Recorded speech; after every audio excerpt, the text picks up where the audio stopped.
welcome to this session of Confectionery Live. I'm joined for this session by Fadi Abi-Nader, who is from Mars Wrigley. Fadi, how are you doing, and can you please introduce yourself and your role to everyone listening? Sure. I'm very well, thank you, Anna, and great to be speaking to you again. Always a pleasure to be having our conversation. So my name is Fadi Abi-Nader, as you rightfully said. I'm the Vice President of Demand for Global Emerging Markets for Mars Wrigley. So I'm fortunate to work with an amazing team, and we cover all emerging markets in 130 markets across all continents. And I think we'll talk about that later. But Demand covers marketing, sales, digital commerce, and data and analytics. It's a very expansive role. You got a lot to do. I'm fortunate to work with amazing teams across all these markets, and I learn every day. I learn about the different cultures, the different markets, the different people. So I'm really fortunate to work with the amazing people and to have the chance to travel to some of these countries and meet people and potential consumers and customers there. Okay, I'll get right into the questions if that's okay with you. Please. So how would you describe the current dynamics of emerging markets at Mars Wrigley, and particularly in terms of growth and potential consumer behavior trends? Yeah, I mean, as you can tell, I'm very excited about emerging markets. Mars Incorporated and Mars Wrigley are very excited about emerging markets. And it's no secret that the majority of the world population, 65%, around 5 billion people, live in emerging markets. Not only that, we believe that more than half of the world's GDP is currently in emerging markets. 75% of snacking growth will come from emerging markets. So large populations, growing populations, and driven by development, urbanization. We believe that these people in these countries are thriving and will continue to thrive. And that presents an amazing opportunity, not only for us, but for many, many CPGs. So we are incredibly excited about emerging markets. We believe in the potential. We have been able to drive our business over the last few years, but we believe that we're just scratching the surface and that the potential we have in emerging markets is much, much bigger. Thank you very much. What are the most significant opportunities and challenges for Mars Wrigley that they face in the emerging markets today? And how do you balance the need for rapid expansion with the complexities of operating in diverse and often volatile environments? Yeah, that's a great question, Hannah. The opportunities in emerging markets, as I said, are very, very large. With the very large footprint of potential consumers over emerging markets and also the rapid development there, people are aspiring to international brands and global brands, and this is what we can offer. But of course, with local nuances, because to win in emerging markets, we need to be very, very close to potential consumers to understand their wants, their needs, their drivers.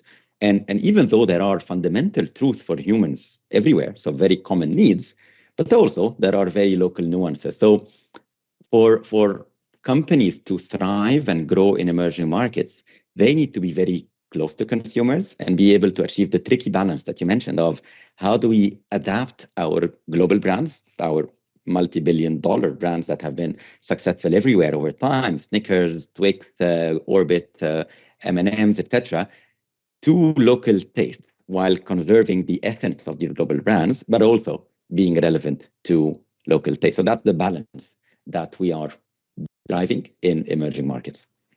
Can you just give me a couple of examples of how you would, for instance, a brand like Snickers, how would that fit into a localized nuance? Absolutely. There are lots of nuances. And what really matters is to listen and be close to consumers. So we recently ran a research where we talked to more than 50,000 consumers, we commonly refer to them as consumers, but there are people, there are humans that are potential consumers. And in emerging markets, the penetration of our core categories are very low, and this is the job to be done. So we spoke to 50,000 people to be able to understand their needs, their drive, what would drive their consumption of a chocolate bar or gum or a candy. And back to your question on Snickers. So we do maintain the essence of Snickers. What makes the Snickers bar amazing everywhere is the combination of nougat, caramel, peanuts, and chocolate, right? But then is there an opportunity to adapt it to local flavors? Absolutely. We've launched recently Snickers with saffron, for example, or Snickers with pistachio in some of our countries, or Snickers with passion fruit. So there is a way to adapt to local flavors. And it sends a message that we are, of course, protecting the core identity of these amazing brands that have been around for 100 years plus, depending on the brand. But we're also close to potential consumers in these countries, and we are able to listen and adapt our approach to the market. It's not only recipes. So I've mentioned an example on changing a recipe, but for me, what's also very important is adapting format.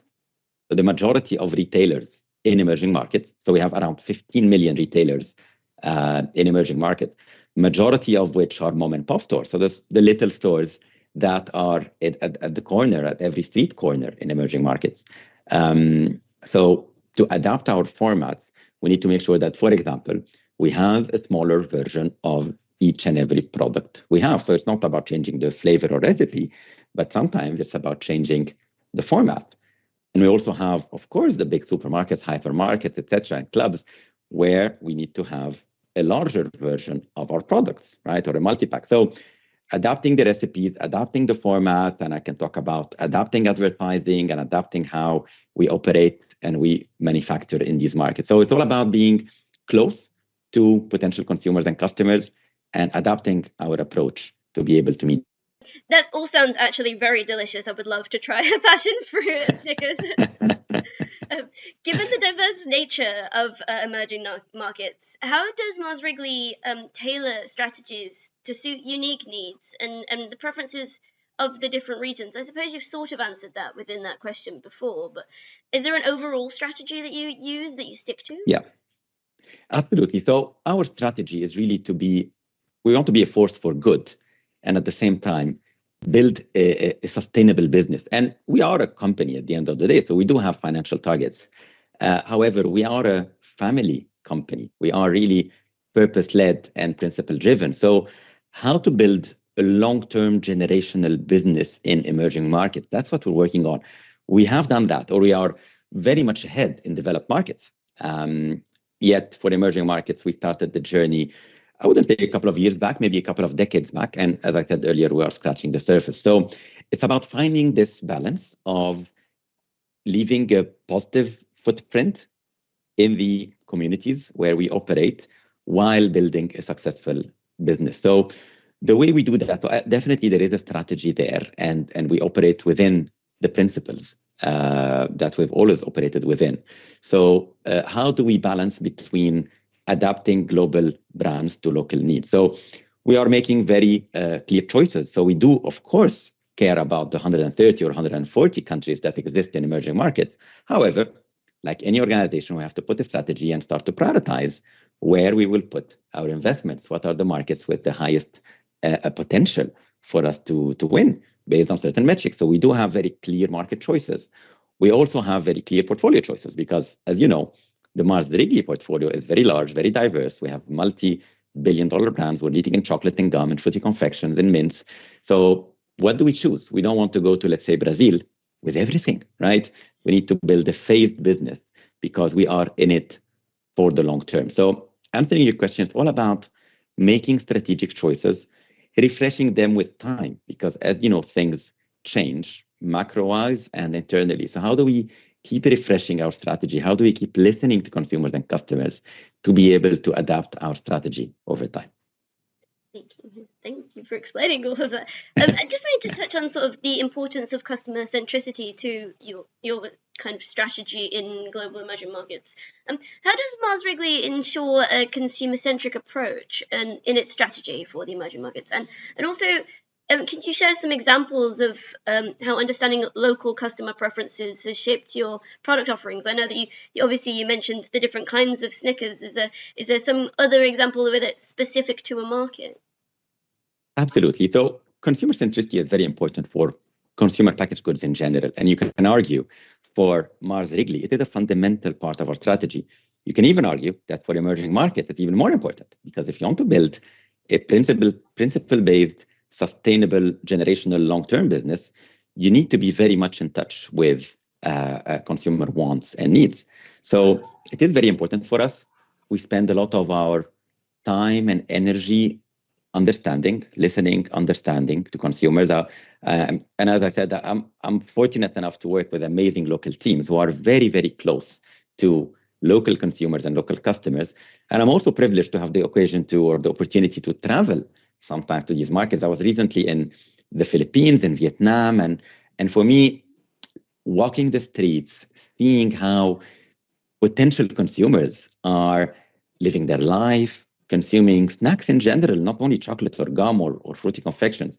For me, that is extremely, extremely enriching. So back to your question, consumer centricity is very important. It's not only about understanding chocolate and gum, it's about understanding how potential consumers snack.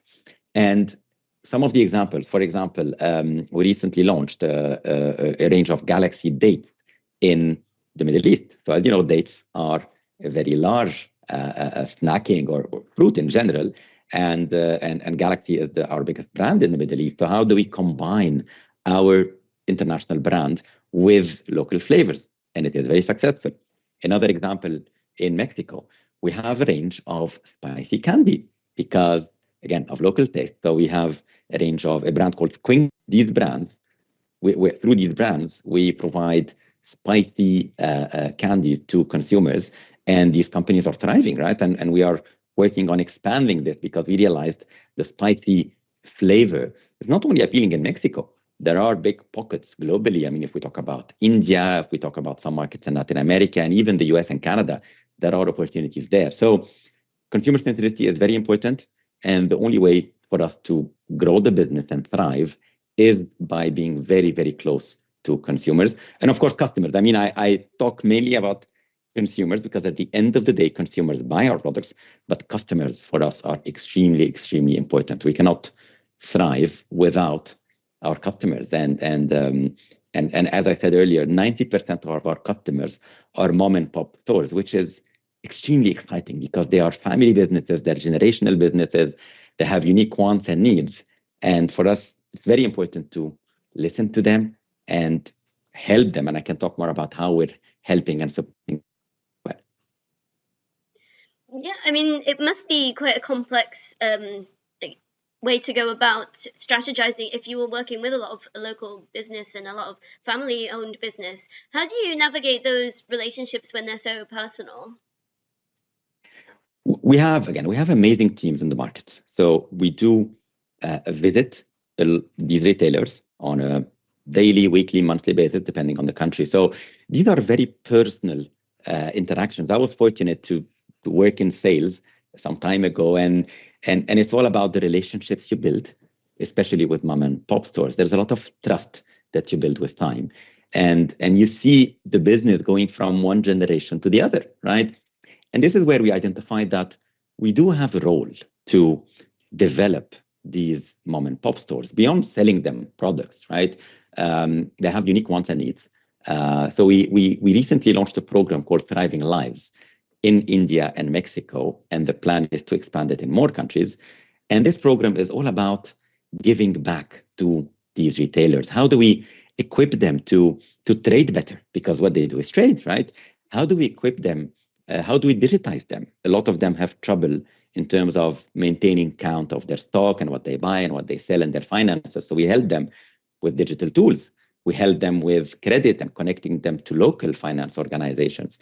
And we help them really to improve how even their store looks like, to equip them to sell more, not only of our products, but of our products. So answering your question, it is important to have these personable connections, especially with mom and pop stores, which constitute more than 90% of our customer base in emerging markets.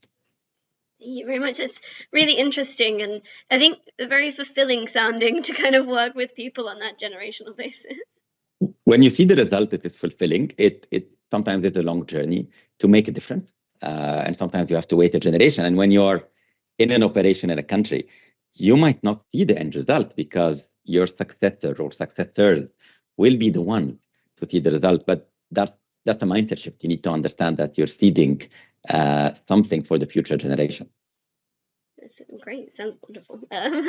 With this sort of rapidly changing customer preferences or consumer preferences, sorry, especially in these emerging markets, how does Mars Wrigley stay ahead of adapting to shifts?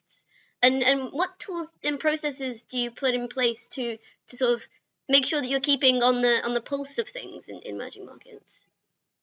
Yeah, that's a great question, Hannah. It's a combination of being very close to our consumers and customers, but that's not enough. We do have an internal foresight department or group who analyze trends and are able to predict to a high degree of accuracy some of the coming trends. So many of the digital trends we're seeing now have been predicted in a way, right? And this is how we plan the future. So we do have a vision for 2030, including how consumer and customer trends will change and how we are seeding now certain approaches to be able to cope with this change. So it's a combination of understanding what's happening now, but that's not enough, because if it's only about that, we would be reactive. We need to be proactive. And again, especially in emerging markets, we see a lot of digitization. Actually, lots of the digitization trends in emerging markets are ahead of the developed world. I mean, I'm impressed when I go to Africa, when I go to India with digital payment. In mom and pop stores in very rural areas, now most payments is not through physical cash, it is through mobile phones. And that presents an amazing opportunity for us as an organization in the sense of potential consumers being able to afford our products in a lot of places, but also customers being able to work with us in a much seamless way. Removing cash from the entire ecosystem is also very effective for us because it also removes a lot of operational risk. For example, coinage limitations. As you know, sometimes we are limited by, or all companies are limited by certain coinage, while when you move to digital payment, for example, you don't have this limitation anymore. So answering your question, I think being ahead and being able to foresee some of these trends and then adapt our capabilities in advance to be able to be at the leading edge. Yeah, and speaking of digital transformation, I actually had more questions about that, if that's okay. Sure, absolutely. It's a passion of mine, so more than happy.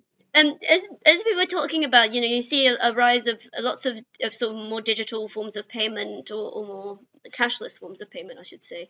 And when you see that, and then you look at e-commerce and kind of make a comparison, it's all been affected essentially by the pandemic. How is Mars Wrigley leveraging digital platforms to reach customers in emerging markets, and what unique challenges and opportunities do you have in that space where you are seeing more cashless interactions? Yeah, digital commerce has, of course, grown exponentially during the pandemic, but it started way before that. And everywhere in the world, it is now constituting a bigger and a bigger share of purchases overall. In emerging markets, it's growing even faster, and we forecast it to be a much more significant part of our sales or our footprint in general. It comes with opportunities, absolutely, but it also comes with challenges because most of our range today is more of an impulsive buy.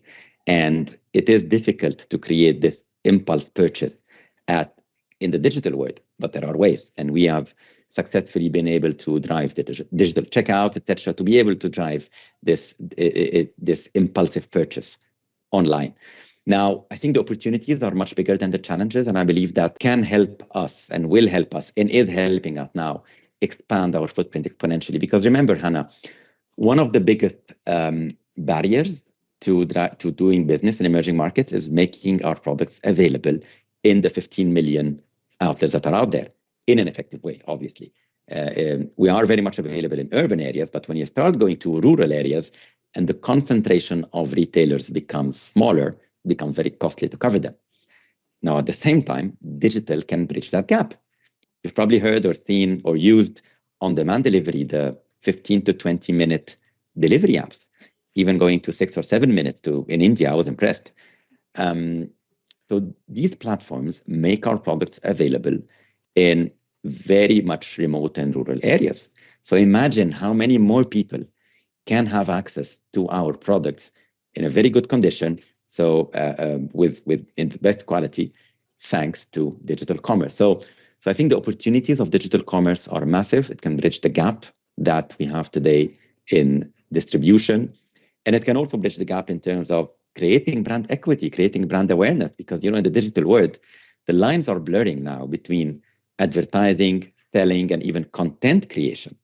I was recently in Vietnam, as I had mentioned, and I attended a TikTok selling session of our products. And honestly, I was blown away. It's many internal departments coming together in one place. So you create content because you create content that you communicate to consumers, you edit, so that's media, and you sell at the same time. So for consumers, it's all in one touch point, while in the past it was 3 to 4 touch points, and hence we have 3 to 4 different departments. So how can we work to make the interactions seamless internally, so that, because for the consumer anyway, it is one interaction. So these are some of the examples of how the digital world is changing how we operate. It sounds very interesting, the TikTok concept, kind of streamlining all those avenues that you used to have lots of different departments for. Can you share any innovative digital strategies or partnerships that have helped Mars Wrigley to enhance its presence and performance in emerging markets in particular?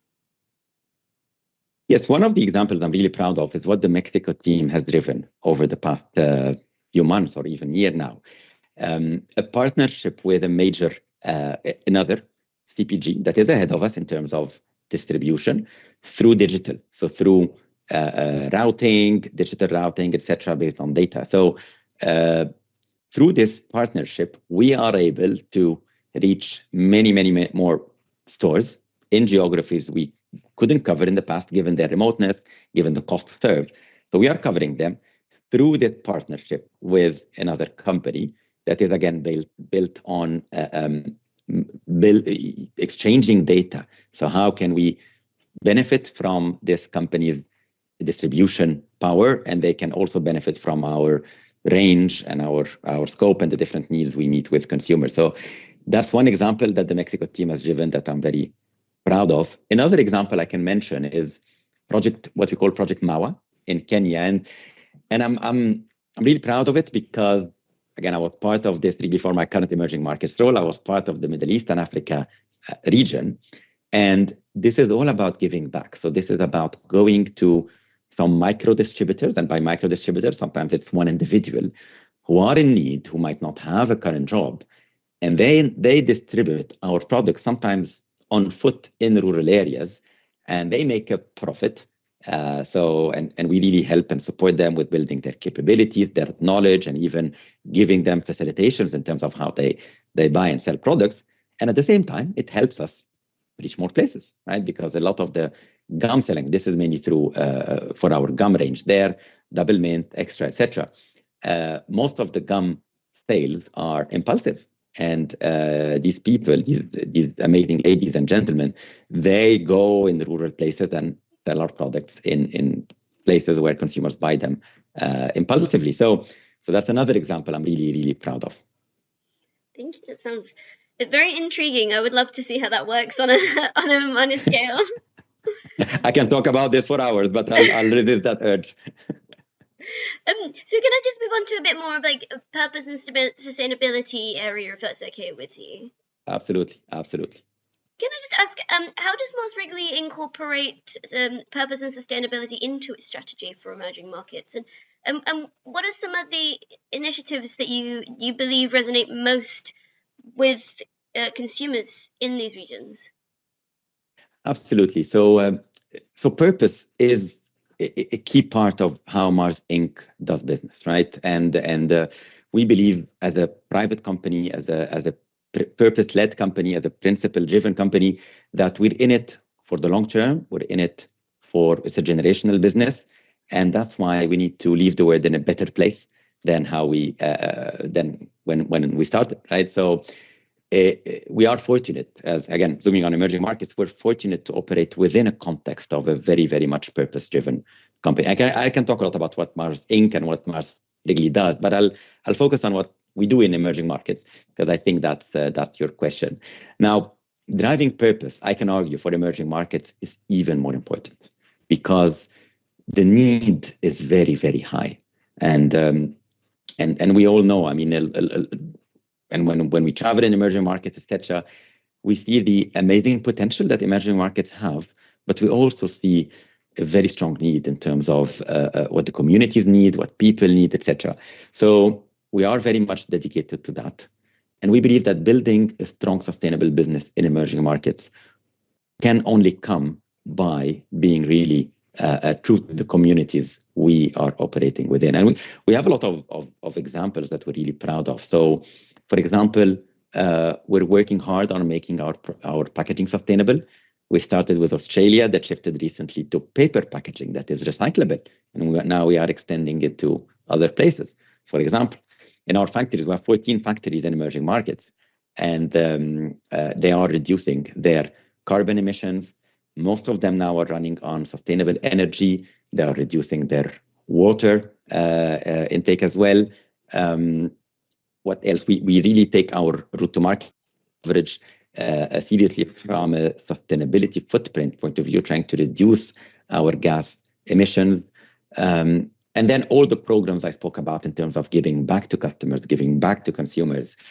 And even though the main objective is to, of course, bring purpose to life, but it also has business benefits, because when we build these relationships, when we give back to communities, it builds that bond that helps drive a bigger and better business. So we're very much committed to it. We spend a lot of our time, even as a leadership team for emerging markets, to think and reflect about our societal impact and how can we improve the communities that we operate in.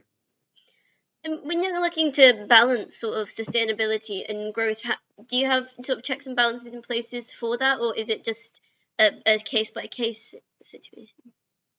We believe they go hand in hand. So it's not sustainability versus growth and going against each other, because that was a common business belief in the past. And even today, for some organizations, for us in Mars, we believe they go hand in hand, right? As a business, our objective is not only to realize more sales or more profit. No. You can see here the purpose of Mars Wrigley, inspired moments of everyday happiness. Everyday happiness is not selling more, right? Of course, part of it is selling more, but it's mostly about creating a positive societal impact. So we believe that leaving a positive legacy does not go against building a strong, sustainable business. We believe they go hand in hand. They can only go hand in hand. So that's our belief.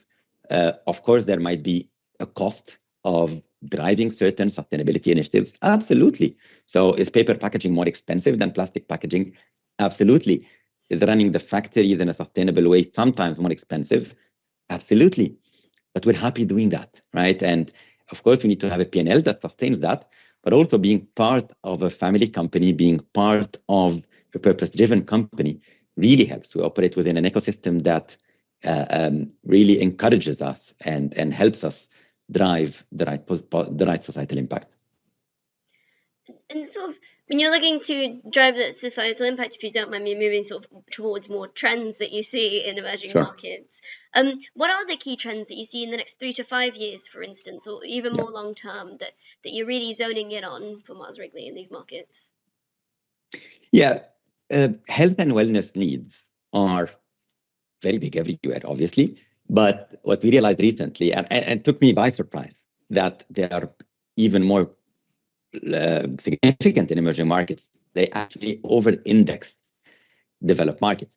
I was surprised because I thought that in emerging markets, the basic needs are stronger versus health and wellness needs, which might be perceived as more developed needs. However, back to this research, when we spoke to 50,000 people, we realized, and we spoke to them about the drivers of snacking in general. So having a Snickers bar to fuel you up, or having a family sharing moment with M&Ms, etc. Of course, these moments are still there and are still large. Yet a new moment of consumption is consuming something that would make me feel more energy and more energetic in a healthy way, right? But what's important to note here is the emerging market nuance of health and wellness. Sometimes we perceive and think that a healthier snack is all about muesli bars and nuts, etc., which of course is the case, but it's more the case in developed markets. In emerging markets, it can be more about vitamins, it can be more about milk content, it can be simply about having a packaged snack like our range versus a naked snack, which is the majority of the snacking ecosystem in emerging markets. So it is important to understand what consumers mean by a healthier snack and to realize that it's not exactly or not always the definition that we sometimes have in mind, which is mostly influenced by healthier snacks in developed markets. So we realized that recently, and we are working on seeing how our products can be adapted to meet these needs. So that's a big realization that we had recently.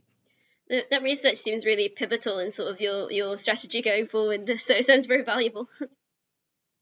It is. And our strategy will remain about our core brand at the end of the day, because we provide very high quality products made with the best ingredients, yes.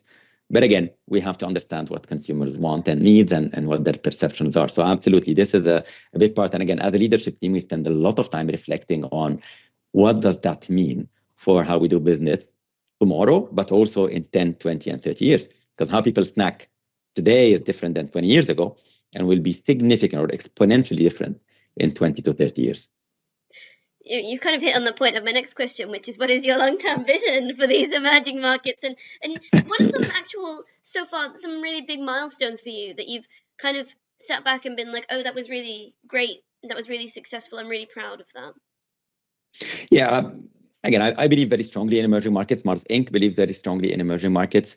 And what's my long-term vision? I think in general, snacks will grow exponentially in emerging markets with urbanization, with the development of the different markets in a very, very positive way. So with the exposure to the world, and now the word is the village, as they say, so there is very strong exposure, which creates very strong demand and aspiration for international brands. But of course, that's not enough. It has to be coupled with these international brands operating and listening to consumers locally. So I think emerging markets will continue to develop as countries, as markets, exponentially in the next decade and more.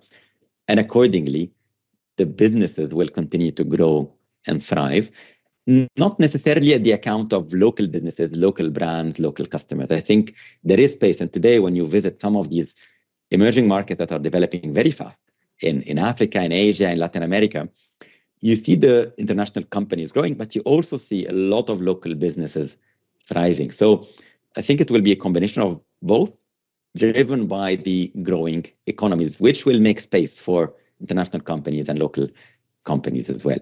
I think consumers or potential consumers will continue to be more digital, which will be a big enabler for products to reach the four corners of emerging markets, and hence provide consumers with this delight, with this opportunity to experience these amazing brands. So that's my vision for emerging markets.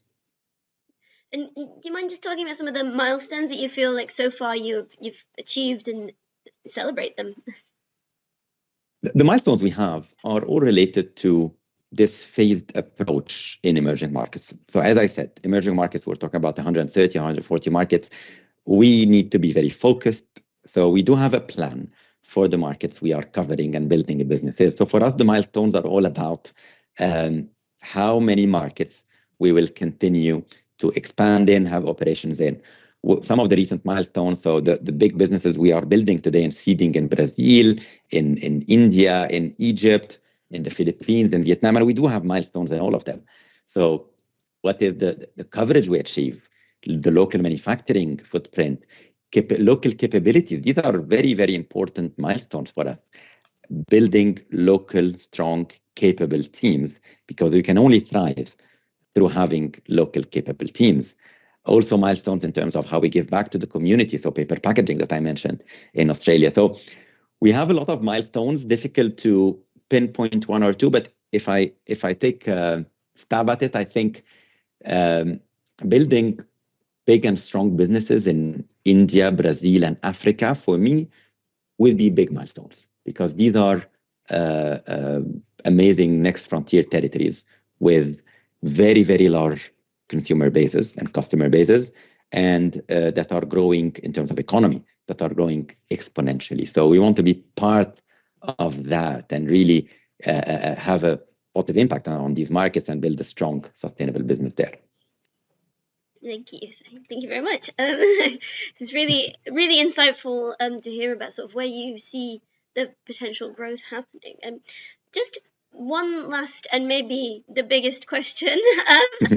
When you're going into global markets, of course, one of the issues that you have to navigate is economic uncertainty and geopolitical issues. How do you, that might be too hard of a question, and feel free to, not to approach it. How do you navigate those, especially when they can happen so quickly nowadays?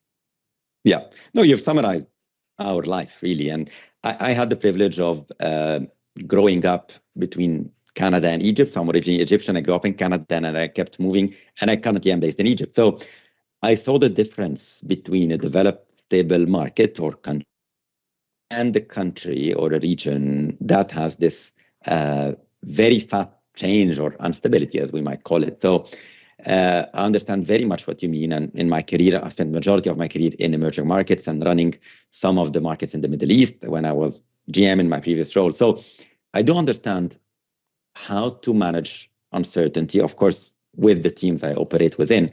And that's the main muscle we are building in emerging markets.